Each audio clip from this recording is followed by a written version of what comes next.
Can you hear me? Good morning, everyone, or good afternoon, I guess it is now. And thanks for joining us here today. There is a lot of work to do to fulfill the mandate Albertans have given us to grow our economy, keep life affordable, keep our streets safe, and ensure our health and education systems are the best in the world. Today, I'm proud to present Albertans with a cabinet of talented, diverse, and experienced leaders in business, their communities, and political life, who will share with me the responsibility to fulfill this mandate. It is especially gratifying to introduce a cabinet that represents all Albertans in all of our diversity. Mickey Amery returns to cabinet as Alberta's Justice Minister. This is an historic appointment, as it is the first time Alberta has a Justice Minister of the Muslim faith. As an accomplished lawyer and a strong advocate for his community, Minister Amery is fully deserving of his appointment, which also shows all Albertans and those from around the world the openness and inclusiveness that we've built in this province together. It's also my pleasure to introduce Nate Horner as Alberta's Minister of Finance and President of Treasury Board. As you're aware, Minister Horner's family political roots run very deep in our province and include a Canadian senator, members of parliament, a federal cabinet minister, provincial cabinet ministers, and deputy premiers, and a provincial finance minister. Minister Horner will provide the stability and steady hand we're looking for while managing our province's finance. I'm also pleased to have such strong and diverse women serving in such critical cabinet portfolios as heads of some of our government's most important departments. Rebecca Schultz returns to cabinet, this time with the responsibility of continuing to build Alberta's reputation and success as Minister of Environment and Protected Areas. Adriana LaGrange is the new Minister of Health. She'll be tasked with building on the success of the Healthcare Action Plan and continue working with nurses, doctors, paramedics, and other health professionals to innovate and to improve. Rajan Sawhney will remain in cabinet as Minister of Advanced Education, with the additional duties for skilled trades and professions, including ensuring that we keep our economy growing with skilled workers for Alberta's new and existing industries. It's a pleasure to welcome Tanya Furr back to cabinet as Minister of Arts, Culture, and Status of Women to continue making life better for Alberta families and communities and build a future for our children and grandchildren that we can be proud of. As Premier, I will be retaining the portfolio of intergovernmental affairs, where I will continue building coalitions with other provinces and be a tireless advocate for Alberta's interests. I'm also delighted to welcome a new member, Scott Sinclair, who is a slave-like businessman who brings his Indigenous heritage to his new role as the chair of our Public Safety and Wellness Cabinet Policy Committee. These highly competent individuals, alongside the rest of their cabinet colleagues, together will form a government that will listen to all voices and represent all Albertans. We will serve Indigenous communities, multicultural, multilingual communities, and Albertans from all walks of life. And I invite all Albertans to work with us. Share your concerns and suggestions, positive and negative, that help us to make a better Alberta for all of us. Albertans are caring and resilient. We all love this beautiful province. We are proud of our diversity. We want the best for our families and our future. The cabinet just sworn in will work with all Albertans to do what is right and best and to realize Alberta's potential over the next 4 years. Thank you, and now Sam is going to help to moderate questions. So we'll head into the media Q&A now. We'll try and keep it quick since we're all out in the heat today. A reminder for reporters, we'll be going with one question and one follow-up. Please state your name and outlet when you go to the mic. We'll start off on the floor and then head on to the phones, and then if we have time, we'll go back to the floor. And I'll now invite our first reporter at the mic to ask the question. Hi, it's Janet French from the CBC. Hopefully you can hear me. For the Premier, are you bringing Casey Madhu and Larry Kowmeyer back in as staffers with this government? And if so, what roles are they going to serve in and why? Casey Madhu, no. Larry Kowmeyer, yes. He'll be Deputy Minister of Energy. Okay, see? Short and sweet. For both the Premier and the new Education Minister, Mr. Nicolaides, New Brunswick's government has adopted a new policy that teachers and staff don't have to use a student's preferred name and pronouns without their parents' consent. What do you think of this policy, and how likely are you to consider some sort of similar initiative in Alberta? This is at what level? The New Brunswick and provincial level. And it's K-12, or it's K-12, yeah. You know what? I'll consult with my cabinet on that, and once they've gotten briefing on their roles, I'll make sure that our Education Minister, Demetrius Nicolaides, gets back to you. But I would ask that you just give them a few days to get a briefing in their materials. Thank you, Janet. We'll now go to the next question at the mic. Hi, Graham Thompson. Can you hear me okay? I sure can. From the start, okay. Question to you, Premier, about the committee of the defeated MLAs in Edmonton. You were thinking of doing that committee to represent, or at least give you advice from Edmonton. Do you understand how Edmontonians might see that as a slap in the face to their democratic decision to elect only NDP MLAs? Look, we have 3 excellent cabinet ministers from the Edmonton area, Cyril Turton, Dale Nally, and Nate Glubish.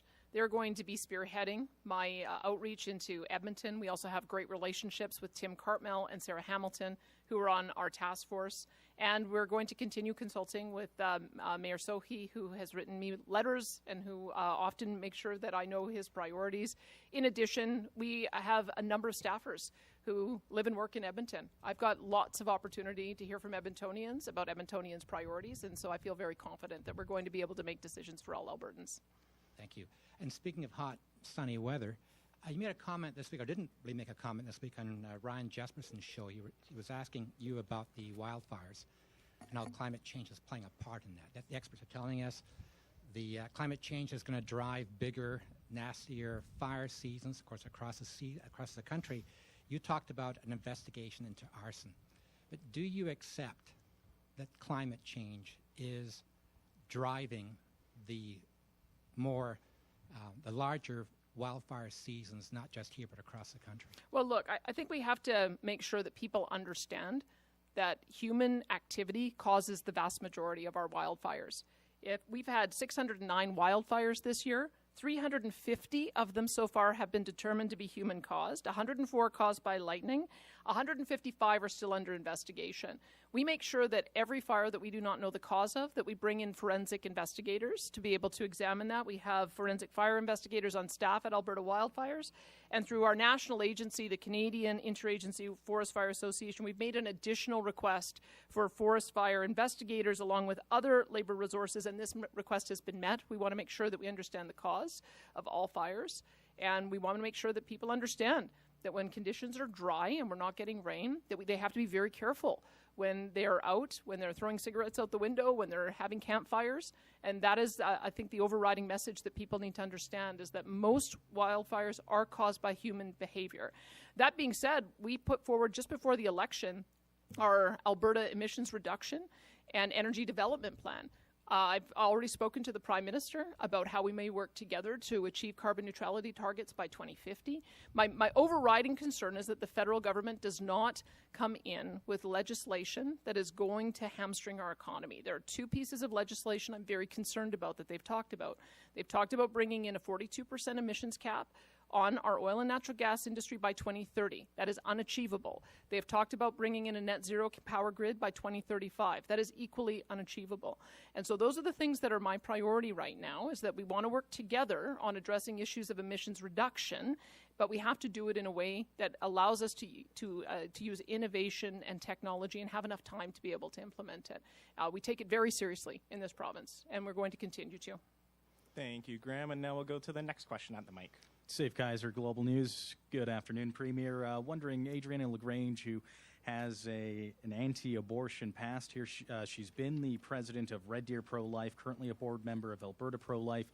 There's already reaction, people upset, wondering how she'll represent them like you vowed to represent all Albertans when you won on election night.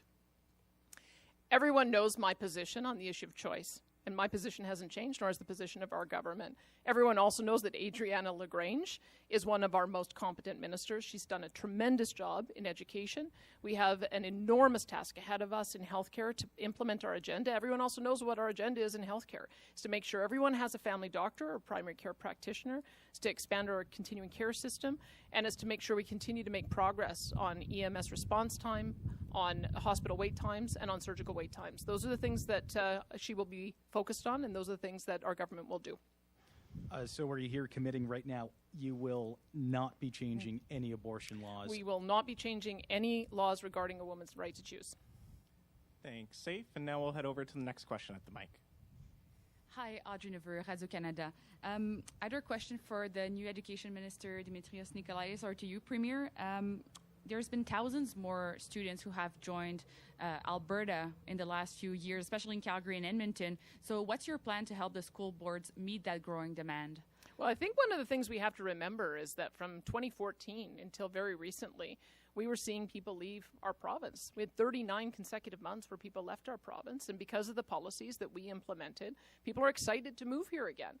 And people are moving here not only with investment dollars and creating new jobs, but also families with children. And we're going to keep up with that growth.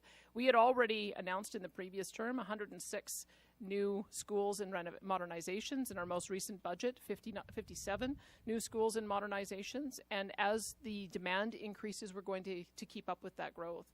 We have an historic level of spending in education.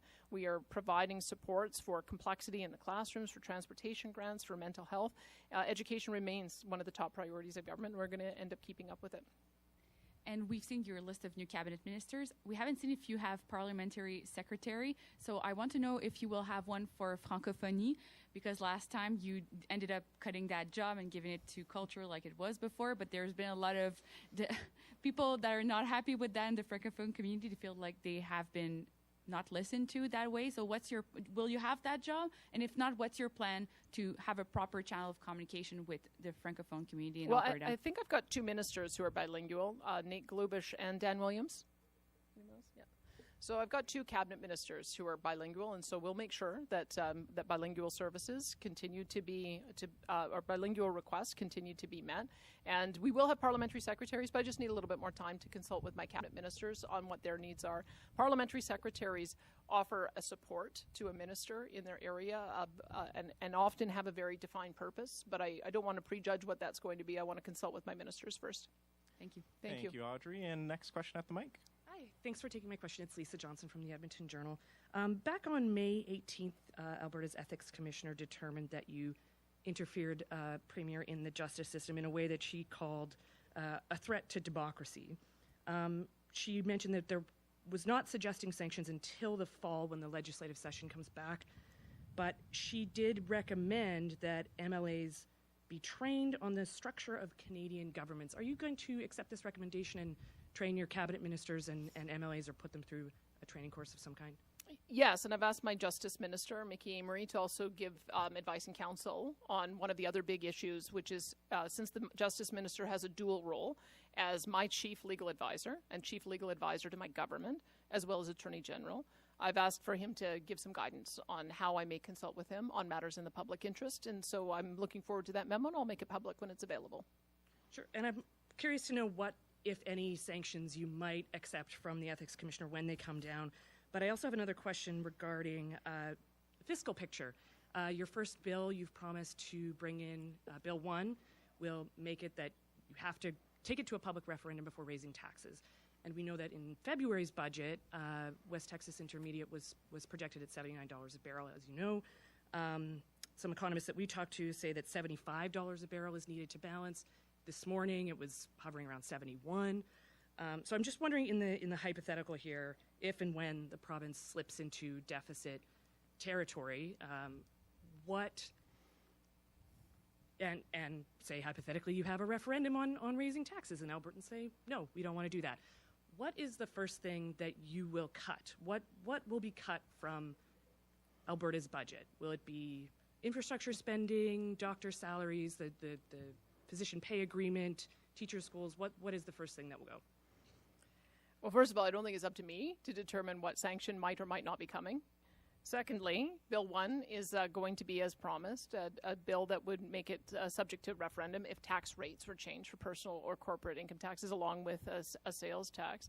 Number 3, I'd say that we've demonstrated that you can reduce tax rates and increase revenues. And that's exactly what happened. We brought the tax rate from 12% down to 8%, and we have historic high corporate tax revenues. I think that it's a misnomer to think that you automatically get more tax revenue by increasing the rates. Sometimes you scare investment away. And if you scare investment away, you get less corporate tax revenue. If fewer people want to live here, you get personal income tax revenue. So I feel very confident that we'll be able to stay true to that promise, and that's why we'll implement it. Nate Horner, as our Minister of Finance and Treasury Board, You may have seen that I said a little word or two to each of my ministers as I swore them in. I said to Minister Horner, now let's balance this budget this year. That's what we're going to do. We're going to balance the budget, and I will have him look at the numbers, look at the different revenue sources, monitor what's happening with the oil prices, monitor what's happening with our business tax revenue, see what's happening with the change in the currency, the change in the interest rates, the number of people coming in, the increase in income taxes we expect from that. And he'll make recommendations to our caucus and cabinet. So we are committed to making sure we just put in the fiscal framework. We're committed to making sure we have a balanced budget this year. Thanks, Lisa. And we'll take one more question from the floor here. Hi, Premier. Jeremy Thompson with CTV News Edmonton. Just further to this, all this sort of talk about the wildfire situation and the arson and stuff, just a yes or no from me. Do you believe in the science of human-caused climate change?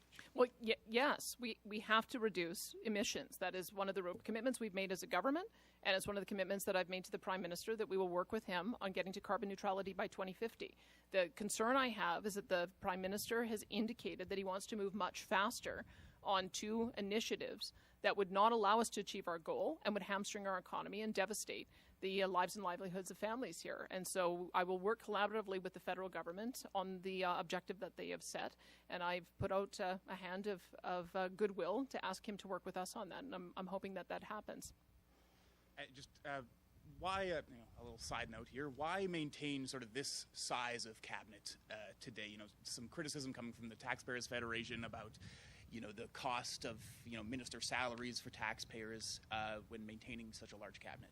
I have a very ambitious agenda, and we have a lot of work to do for Albertans. And what I have found in the previous structure of cabinet, having a minister focused on a particular area has been very effective at moving our agenda forward. We got an awful lot accomplished in the last 7 months, and I don't want to wait and delay in putting our agenda in place. So I've reduced the cabinet by 2. I've refocused it around a couple of new areas. You'll see that arts and culture is a new priority for us. I heard loud and clear from our arts communities in both Calgary and Edmonton that they would like a specific focus. You will notice that tourism and sport is also a specific area of focus. And you'll see that each of the ministries, it's pretty clear now when you want to make an entry into government, especially from a jobs and economy point of view, where you're going to go. If you're in forestry, you go to forestry. If you're in technology, you go to technology. We've got energy and minerals as well. So I feel very confident that I've got the right people at the table, and it's wonderful to have so much talent that was elected along with me. And we're just going to do we're going to do our agenda, and we're going to do what's best for Albertans. Thanks, Jeremy. And we have time for one more question here. We're going to go to the phones. Operator, could you please put through the caller? Josh Aldridge, Calgary Herald. Hi, thank you for taking my question. Premier, in this election, you lost several Calgary-based cabinet ministers. How did you go about piecing together this cabinet, especially when looking at ministers from Calgary and the types of roles that they will play in your government going forward? Well, I have 9 cabinet members from Calgary. I've got 3 from the Edmonton area. I've got 3 from northern Alberta. I've got 5 from central Alberta, and I've got 5 from southern Alberta. I think the benefit of having elected a government that has representation in every region of the province is that every region of the province is going to have a voice at the cabinet table. So people in Calgary should feel very delighted that we've got such a large bench of very talented cabinet ministers there to represent their interests. And if I could ask Rick McIver a question about his return to cabinet in the municipalities portfolio. Much has been made about the rural and urban divide and the lack of UCP representation in Edmonton specifically. Your portfolio will have perhaps more hands-on bridging between those gaps than any other portfolio, just to the nature of the portfolio. Could you talk about your return to the portfolio and your approach to those challenges? You know what, I would love for you to just give my cabinet ministers the weekend to get briefed. I think they're going to be fully briefed up by Tuesday. Perhaps that particular minister doesn't need much briefing. He's very aware of municipal issues. We've already received word from several individuals that they're happy to see him return to the role. I'm excited to have him return to the role. And there's a number of things that we need to balance. The large cities, the mid-sized cities, our rural municipalities, and I know that Minister McIver is up to the job. Thank you. And that'll conclude today's media availability. Thank you, everyone, for joining us. And a reminder to our ministers to head inside for a photo. Thank you.